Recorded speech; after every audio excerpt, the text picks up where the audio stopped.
കേരളത്തിലെത്തുന്ന വിനോദസഞ്ചാരികൾക്ക് പ്രിയപ്പെട്ട ജില്ലകളിലൊന്നാണ് ഈ വയനാട്.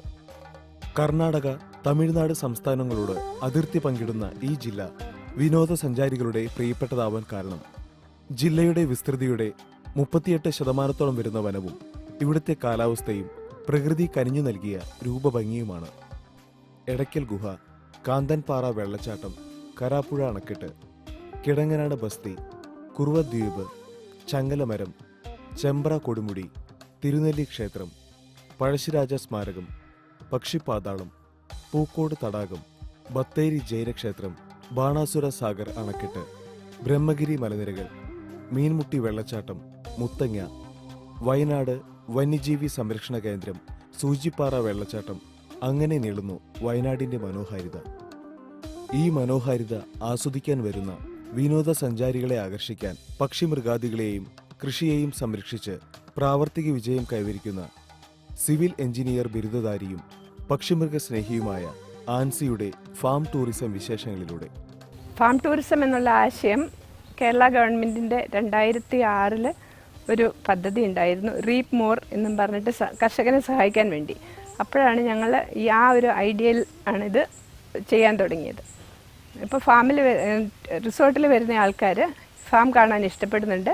അവർ വന്ന് ഇതെല്ലാം ചുറ്റി നടന്ന് കണ്ട് പിന്നെ ഞങ്ങളുടെ പ്രോഡക്ട്സുകളൊക്കെ അങ്ങനെ മാർക്കറ്റ് ചെയ്യാൻ പറ്റുന്നുണ്ട്.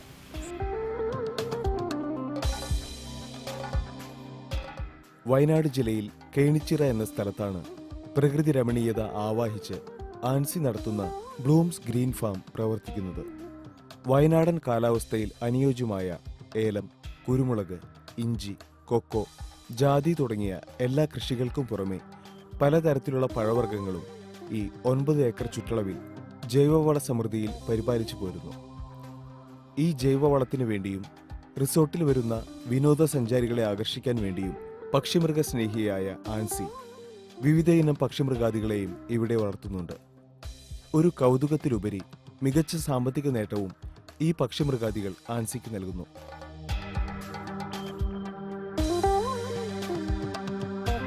പക്ഷിമൃഗാദികളെ സംരക്ഷിക്കാൻ ഒരു പ്രത്യേക പ്രദേശം തന്നെ ആൻസി ഒരുക്കിയിട്ടുണ്ട്.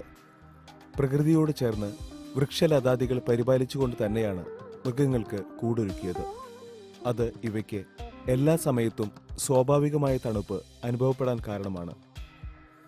ആൻസി ഒരുക്കിയ പക്ഷിമൃഗാദികൾക്കുള്ള സ്വർഗലോകത്തേക്ക് നമുക്കൊന്ന് കടന്നു ചെല്ലാം.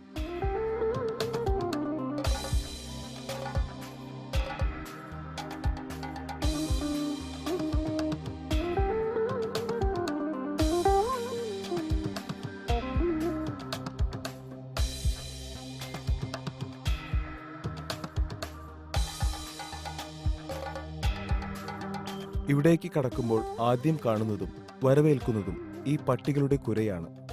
ഒരു വാച്ച്മാനെ നിയമിക്കുന്നതിനേക്കാൾ 10 മടങ്ങ് ഉപകാരപ്രദമാണ് എന്നാണ് ഇവയെക്കുറിച്ച് ആൻസി സൂചിപ്പിച്ചത്. 9 നായ്ക്കളാണ് ഇവിടെ വളരുന്നത്. ദുരുദ്ദേശത്തോടെ വരുന്നവർക്ക് ഈ നായ്ക്കൾ ഭീകരാന്തരീക്ഷമാണ് സൃഷ്ടിക്കുക. Labrador, Great Dane, German Shepherd, Saint Bernard, Rottweiler, അങ്ങനെ 5 ഇനത്തിൽപ്പെട്ട നായകൾ ഇവിടെ വളരുന്നു. ഒരു വാച്ച്മാന്റെ ഗുണം എന്നതിലുപരി സാമ്പത്തിക നേട്ടവും ഇവ ആൻസിക്ക് നൽകുന്നുണ്ട്. ഈ നായ്ക്കൾക്ക് ഇണചേർക്കാൻ പട്ടികളെ കൊണ്ടുവരുന്നവർ വിരളമല്ല. ഒരു ഇണചേർക്കലിന് 2000 രൂപ മുതൽ ഈടാക്കുന്നു. കൂടാതെ അവയ്ക്കുണ്ടാകുന്ന കുഞ്ഞുങ്ങളിൽ നിന്ന് ഒരു കുഞ്ഞിനെയും ലഭിക്കുന്നു. അതിലുപരി ഇവിടെ തന്നെ വളരുന്ന പെൺപട്ടികളിലൂടെ ഉണ്ടാകുന്ന കുഞ്ഞുങ്ങളെ വിൽക്കുന്നതിലൂടെയും ആൻസിക്ക് മോശമല്ലാത്ത വരുമാനം ഈ വമ്പന്മാർ നൽകുന്നു. നായ ഒരു കാവൽ എന്നുള്ള നിലയിലാണ് നായയെ വളർത്തി തുടങ്ങിയത്. പിന്നെ ഒരു കൗതുകം ഉണ്ടായിരുന്നു. ഇപ്പോൾ നായക്കുട്ടികളെ കൊടുക്കാൻ പറ്റുന്നുണ്ട്. ഈ നായ്ക്കൂടിന് തൊട്ടു ചേർന്നാണ് കോഴികൾക്ക് താമസിക്കാനുള്ള സൗകര്യം ഒരുക്കിയിട്ടുള്ളത്. 20 കരിങ്കോഴികളും 25 നാടൻ കോഴികളും ഉൾപ്പെടെ 50ഓളം കോഴികൾ ഇവിടെയുണ്ട്. കോഴികൾക്ക് സാധാരണ തീറ്റയ്ക്ക് പുറമെ അസോളയും നൽകുന്നു. കൂടാതെ അഴിച്ചുവിട്ടാണ് ഇവയെ വളർത്തുന്നത്. അതിനാൽ തന്നെ തീറ്റ ചെലവും വളരെ കുറവാണ്. ഇതിൻ്റെ മുട്ടയും ഇറച്ചിയും സ്വന്തം വീട്ടാവശ്യത്തിനും ഇവിടുത്തെ റിസോർട്ടിലേക്കുമാണ് നൽകുന്നത്. കൂടാതെ ഔഷധമൂല്യമുള്ള ഇവിടുത്തെ കോഴികൾക്ക് മികച്ച വിപണിയുമാണ്. കരിങ്കോഴി ഔഷധ ഗുണമുണ്ടെന്നാണ് വിശ്വസിക്കുന്നത്. അതിൻ്റെ മുട്ടയും ഇറച്ചിയും ഞങ്ങൾ ഉപയോഗിക്കുന്നുണ്ട്, വെളിയിൽ കൊടുക്കുന്നുണ്ട്. പിന്നെ സാധാരണ നാടൻ കോഴികളുണ്ട്, അതിനെയൊക്കെ അഴിച്ചു വിട്ടാണ് വളർത്തുന്നത്. അപ്പോൾ ഒരു ഫ്രീ റേഞ്ച് ചിക്കൻ എന്ന് പറയാം. അതും ഇവിടെ വിപണിയുള്ള ഒരു ഇനമാണ്.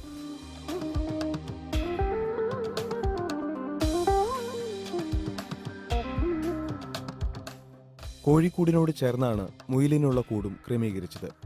10ഓളം മുയലുകളുണ്ട് ഇവിടെ. ഇവ കാണികൾക്ക് വിരുന്നൊരുക്കുന്നു. പിന്നെ ഇവിടെയുള്ള മറ്റൊരു പ്രധാന ആകർഷണീയത ഈ ആടുകളാണ്. 40ഓളം ആടുകൾ ഇവിടെ അവരുടേതായ സാമ്രാജ്യം സൃഷ്ടിച്ചിരിക്കുന്നു. ആടിന് താമസിക്കാൻ ശാസ്ത്രീയമായ കൂട് ഒരുക്കിയിരിക്കുന്നു. കൂടാതെ കൂടിനോട് ചേർന്ന് ആടുകൾക്ക് കളിച്ചു നടക്കാൻ പ്രത്യേക സ്ഥലം ഒരുക്കിയതും മനോഹര കാഴ്ചയാണ്. ആടിനെ വളർത്തുന്നത് പ്രധാനമായിട്ട് നമ്മൾക്ക് മഴക്കാലത്ത് ഈ പറമ്പിൽ ഒരുപാട് കളകളുണ്ടാവും. അപ്പോൾ അത് വെട്ടിയിട്ട് ആടിനെ ഫീഡായിട്ട് ഉപയോഗിക്കാം. പിന്നെ ആടിനെ മീറ്റിൻ്റെ ആവശ്യത്തിന് വാങ്ങാൻ വരും. അങ്ങനെയാണ് അതിനെ മാർക്കറ്റ് ചെയ്യുന്നത്.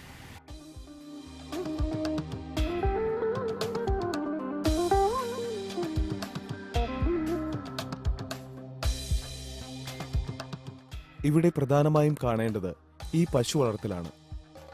3 നാടൻ പശുക്കൾ ഉൾപ്പെടെ 15 പശുക്കൾ, 4 കിടാവുകൾ, 2 മൂരികൾ തുടങ്ങിയ ഇനങ്ങൾ ഈ ബ്ലൂംസ് ഗ്രീൻ ഫാമിനെ സമ്പന്നമാക്കുന്നു. 8 കറവയുള്ള പശുക്കളിൽ നിന്ന് ദിനവും 120 ലിറ്റർ ഇവിടെ നിന്ന് സംഭരിക്കുന്നുണ്ട്.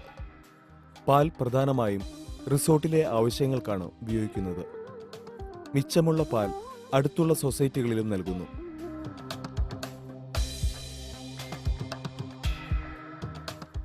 ജൈവവളങ്ങളാൽ സമ്പുഷ്ടമാക്കിയതാണ് ഇവിടുത്തെ കൃഷികളെന്ന് ആദ്യമേ സൂചിപ്പിച്ചുവല്ലോ. ആ ജൈവവളങ്ങളുടെ പ്രധാന സ്രോതസ്സാണ് ഈ പശു ഫാമിലെ ചാണകവും തൊഴുത്തു കഴുകിയ വെള്ളവും.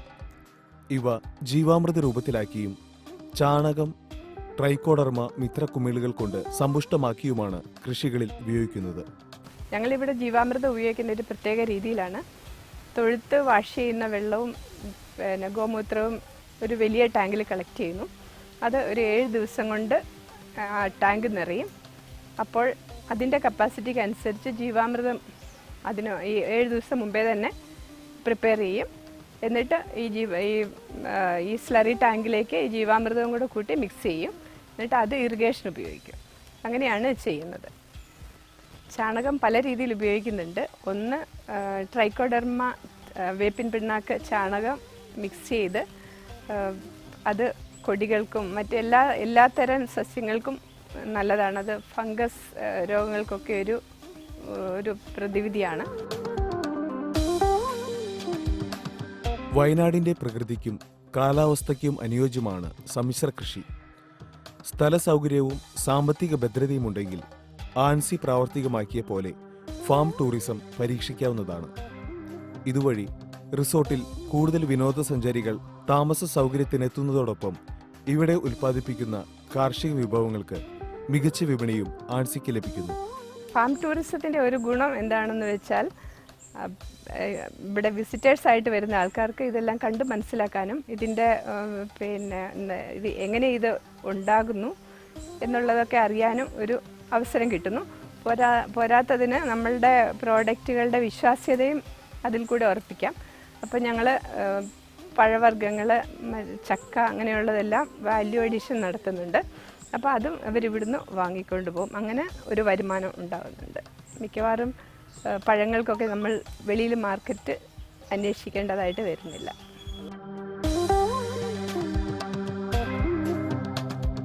ഭൂമി അനുഗ്രഹിച്ചു നൽകിയ പ്രകൃതിക്ക് പുറമെ ആ മനോഹാരിത മികച്ച ആസൂത്രണത്തോടെ ആൻസി എന്ന യുവ കർഷക കണ്ണിന് ആനന്ദവും മനസ്സിന് കുളിർമയും പ്രദാനം ചെയ്യുന്ന ഇത്തരം കാർഷിക വിരുന്ന് ഒരുക്കുക വഴി കാർഷിക പുരോഗതിയും സാമ്പത്തിക നേട്ടവും അതിലുപരി ഭക്ഷ്യസുരക്ഷയും ഉറപ്പുവരുത്തുവാൻ കഴിയും.